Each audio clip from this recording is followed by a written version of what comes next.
Fritz Lang tourne en 1940 le retour de Frank James, The Return of Frank James.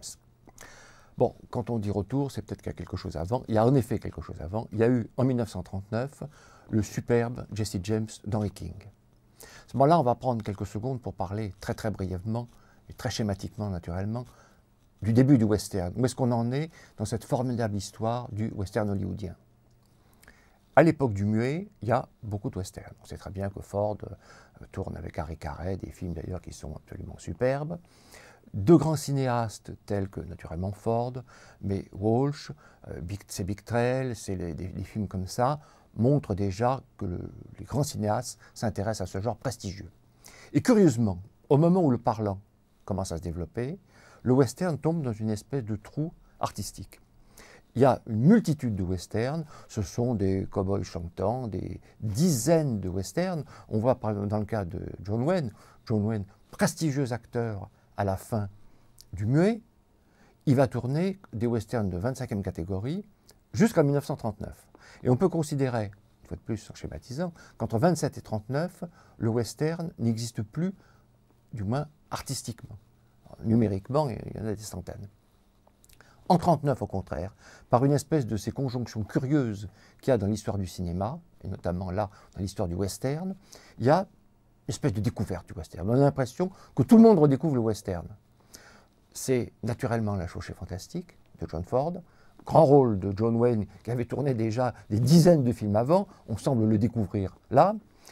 Henry King tourne Jesse James, Buffalo Bill va arriver plus tard sous la direction de Wellman, Pacific Express avec Cecil B. DeMille, bon, etc. Donc, 39, grande année, et Henry King, pour ça qu'on petit rappel historique, Henry King tourne Jesse James. Qui est Jesse James? C'est Tyrone Power. Henry Fonda joue Frank James. C'est un film superbe, magnifique. Alors, il y a quelque chose de très curieux. Quand on voit le Jesse James, on ne voit pas la mort de Jesse James. On le voit qui donne aux deux frères Ford, aux deux crapules, là, Bob et Charlie, ces longs revolvers qui portaient une espèce de holster, puisque à ce moment-là, il devient théoriquement un homme sans armes, bon, pour son malheur. Et il est dans sa maison, il prépare son déménagement, et il décroche le tableau. Et le film s'arrête là. Le Jesse James de Henry King s'arrête là. On ne voit pas la mort de Jesse James. C'est quelque chose de très curieux quand on voit, moi j'ai vu de multiples fois le film dans des copies différentes, c'était toujours comme ça. Bon. Sauf une fois, où j'ai vu une copie, ça j'en suis sûr parce que j'ai des notes, bon, qui était une copie en noir et blanc, qui devait être en fait un 16 mm, où on voit la suite de la scène, c'est-à-dire les deux frères Ford qu'on voit en train de braquer de l'autre côté des fenêtres Jesse James, la battent, et il apparaît une scène très curieuse avec Henry Hull, qui est donc le journaliste, enfin le patron du journal, qui passe son temps à faire des articles contre les chemins de fer, ceux qui veulent acquérir les terrains, contre les juges, etc., qui dénoncent les assassins de Jesse James. Alors, la mort de Jesse James, on la voit en revanche dans, naturellement, le retour de Frank James, puisque le retour de Frank James commence par la mort de Jesse James. Je pense d'ailleurs, je n'en suis pas sûr, donc je suis toujours prudent dans les affirmations qu'on peut avoir, je pense d'ailleurs que la première scène qu'on voit n'a pas été tournée par Lang, a dû être tournée par Henry King. Pourquoi est-ce qu'on ne voit pas la mort de Jesse James? Eh bien ça, j'avoue, je n'en sais rien, et jamais personne ne l'a dit très précisément. Parce qu'il y a tout de même 1 an et demi qui sépare la sortie des deux films. Bon, le Jesse James est un succès, deux acteurs connus, Tyrone Power, c'est un film en couleur. À ce moment-là, il n'y avait pas beaucoup de films en couleur, et surtout, il y avait tout de même très peu de westerns en couleur. Donc c'est pas anormal que le film ait très bien marché, et on peut penser que Zanuck, qui était un homme extrêmement intelligent, vu le succès de Jesse James, s'empresse de préparer la suite, le retour de Frank James. Il fait d'ailleurs écrire un scénario original, et il va le confier à Lang. Bon. Qu'est-ce qui s'est passé pendant cette année et demie? C'est le succès de Jesse James, et c'est Lang qui va tourner l'autre, en incorporant donc sans doute des plans tournés par King pour voir la mort de Jesse James, qui est indispensable, sans ça on ne comprend pas le retour. Alors, Bon, maintenant, il faut être aussi un petit peu sérieux. Lang a tourné 3 westerns. Alors, il ne s'agit pas d'être turiféraire de la politique des auteurs. Il n'y a pas que des chefs-d'œuvre de toute première catégorie dans l'œuvre de Lang. Bon, on est bien d'accord. Mais ces 3 westerns ne sont en aucun cas des films inintéressants. Ça, il faut le rappeler. Le meilleur d'entre eux, et d'ailleurs celui qui n'a pas été tourné pour la Fox, c'est certainement Rancho Notorious, L'Ange des Maudits, avec Marlène Dietrich et Arthur Kennedy. Mais les 2 westerns que Lang tourne pour la Fox, c'est-à-dire d'abord Le Retour de Frank James, celui-là, celui que nous voyons, et Les Pionniers de la Western Union, sont des films extrêmement intéressants.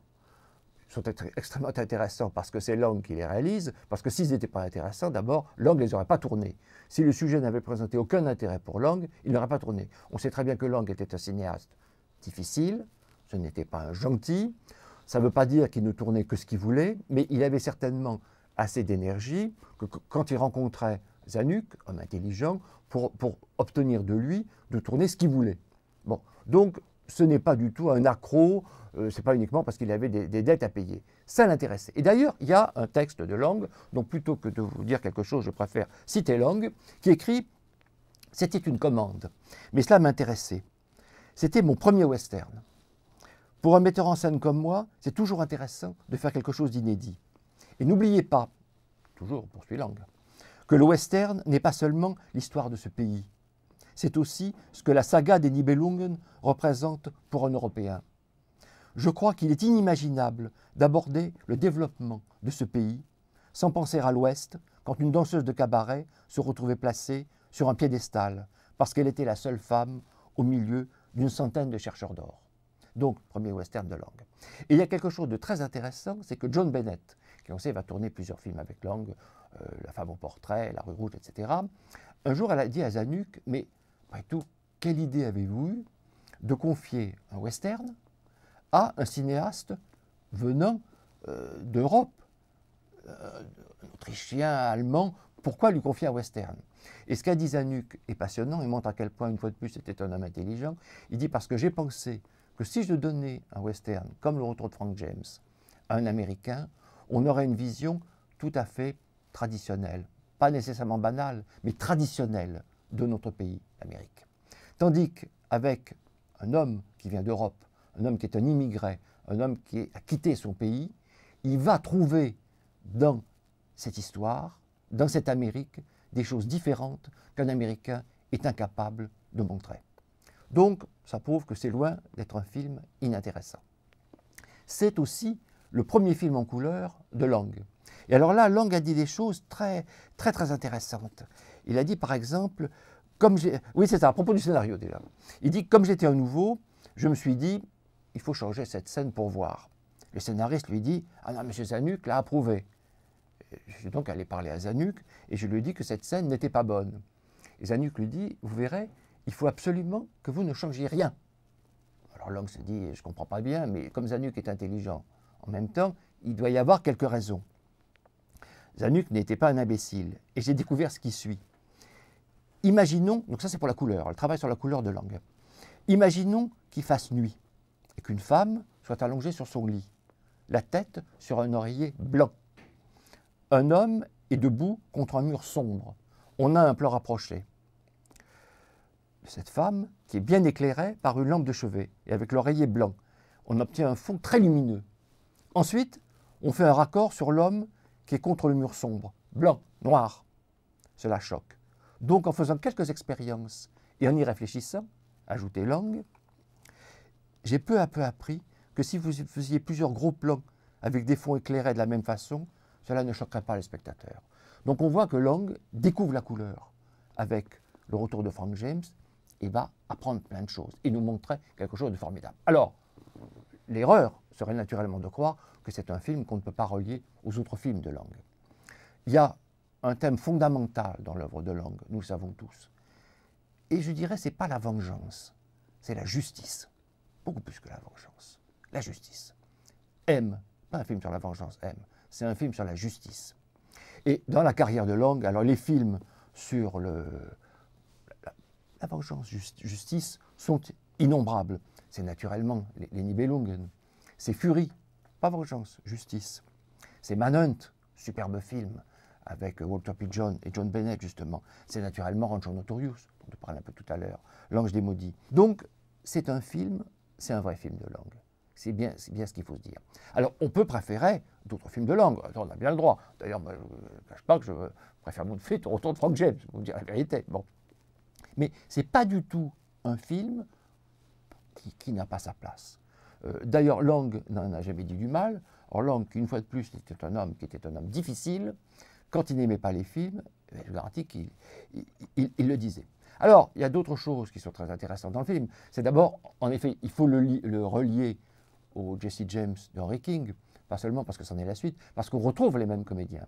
Alors, on retrouve malheureusement plus Tyrone Power, sauf au début parce qu'il a été abattu par les canailles de Frère Ford, mais il y a Frank James, naturellement, joué par Henry Fonda, mais on retrouve Henry Hull, journaliste, qui sera d'ailleurs notamment dans Aventure en Birmanie de Walsh, il y a Ernest Whitman, l'ami, etc. Il y a une filiation. Et Lang retrouve en fait très vite cette espèce de filiation avec le film de King. Il n'y a aucune césure, enfin, pas dire qu'il n'y a aucune différence, il y a des différences naturellement, mais il n'y a pas de rupture brutale entre les deux films. Et ça, c'est très intéressant. Alors, autre chose, c'est le premier film d'une de nos actrices préférées, naturellement, c'est Jane Tierney, qu'on voit pour la première fois. Elle sera plus tard, grâce à Mankiewicz, l'héroïne de films fabuleux et de Preminger, naturellement, dans Laura. Donc c'est déjà un bonheur de voir Jane Tierney. Et il y a une scène, moi je crois. Quand on se dit « Ah, mais ce film, c'est pas un film digne de Lang », attendez, alors là, il y a vraiment une scène qui est digne de lui. Et on va le reciter. Je recite Lang, reviens à mes sources. Il y avait, dit Lang, des scènes dans le théâtre de l'époque, les années 1880, que je ne connaissais pas. Comme je vous l'ai dit, je ne cessais de traverser le pays en voiture, et surtout dans le sud-ouest. J'arrive à Tombstone, la ville de cher Wyatt Earp. J'arrive à Tombstone à cette époque-là. Il y avait encore une vieille salle de théâtre. J'y suis entré. J'ai trouvé des vieux numéros de la Thompson Gazette. Je crois bien que c'était son nom. Et en étant dans ce théâtre, j'ai immédiatement saisi l'atmosphère. Et cette scène, c'est la scène formidable, où on voit en effet, où Lang recrée cette espèce de mélodrame qu'adoraient les gens. Alors on voit arriver, vous l'avez vu, vous allez le voir, bon, c'est une femme, elle s'est mise à hurler, etc. Arrivent parce qu'en soi-disant, Jesse James et Frank James l'attaquent, arrivent les deux canailles, là, Bob et Charlie Ford, qui sont les héros, tout le monde les applaudit, sauf quand subitement, ils découvrent que la personne qui connaît mieux la vérité que qui que ce soit, en dehors d'eux, naturellement, c'est Frank James, et qu'il est là, tout en haut. Et ça, c'est une scène purement languienne. Donc, il faut bien se dire que quand on voit le retour de Frank James, on voit un vrai film de Fritz Lang.